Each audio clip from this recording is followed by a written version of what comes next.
Salut, aujourd'hui dans cette vidéo nous allons nous poser une question existentielle. Pourquoi les X-Men ne sont pas liés aux Avengers? Ah là là, la question de ouf! Bah tout simplement parce que les X-Men ça appartient à la Fox et le Marvel Cinematic Universe appartient à Disney. T'as ta réponse? Je peux me casser, salut.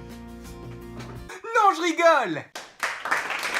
On va essayer un petit peu de pousser le truc pour comprendre pourquoi. Bah tout simplement ce sont des sociétés concurrentes. Certains personnages Marvel ont été vendus à la Fox, d'autres ont pu être vendus à Paramount, comme Iron Man quand c'est sorti en 2008 avant que ça soit racheté par Disney, ou encore Sony avec les Spider-Man. Donc pour que ce soit un petit peu plus illustré, Deadpool qui appartient à la Fox ne pourra jamais aider Spider-Man qui appartient à Sony afin de vaincre Ultron qui appartient à Disney. Ça me semble quand même un petit peu compliqué. Mais là où ça se corse, c'est que des fois il y a des accords entre les différentes sociétés de production. Il y a notamment eu un accord entre la Fox et Disney pour les Maximoff. Alors les Maximoff c'est Quicksilver et la sorcière rouge. Quicksilver qu'on peut retrouver chez Disney sous les traits d'Aaron Johnson Taylor et interprété par Evan Peters dans la nouvelle génération des X-Men. Et ce qui est assez cocasse, c'est que les deux acteurs jouaient des personnages qui étaient meilleurs amis dans le film Kick-Ass. Un chef-d'œuvre. Après on retrouve la sorcière rouge interprétée par Elizabeth Olsen, mais la sorcière rouge n'est pas encore présente chez les X-Men, et donc dans la Fox. Et il y a eu aussi un autre accord avec une société de production en plus, c'est un accord qui liait Sony à Disney, pour le personnage emblématique de Spider-Man.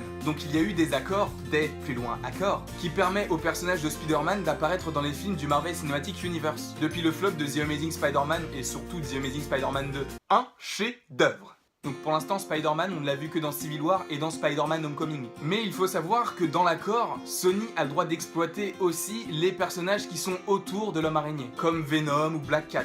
D'ailleurs ils vont bientôt faire un film sur Venom, mais a priori Spider-Man ne devrait pas l'affronter étant donné que Spider-Man maintenant n'apparaît que dans les films du Marvel Cinematic Universe, et non chez Sony. Mais de base Disney n'a pas contribué à la conception du Marvel Cinematic Universe. En effet le film L'Incroyable Hulk avec Edward Norton appartient à Universal, alors que c'est un film du Marvel Cinematic Universe. Donc à part l'Incroyable Hulk, les films sortis de 2008 à 2010 appartenaient à Paramount.